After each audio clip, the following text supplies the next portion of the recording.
বাক্সা জিলাৰ ভাৰত ভূটান সীমান্তৱৰ্তী ভূটান পাহাৰত অৱস্থিত মা মইনা পুখুৰী মন্দিৰ পূজা অৰ্চনা আৰু দৰ্শনৰ এক আকৰ্ষণীয় পৌৰাণিক স্থল। প্ৰাকৃতিক সৌন্দৰ্যৰে ভৰপূৰ মা মইনা পুখুৰীৰ দৃশ্য ভক্তপ্ৰাণ ৰাইজৰ বাবে অতিকৈ আকৰ্ষণীয় আৰু মনোমোহা।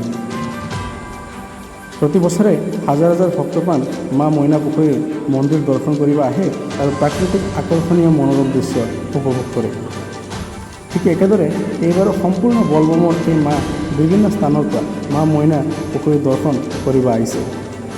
বিটিআৰৰ সকলো জিলাৰ লগতে নলবাৰী, গুৱাহাটী আৰু বিদেশী ৰাষ্ট্ৰৰ পৰাও পৰ্যটকৰ ভিৰ দেখা গৈছে।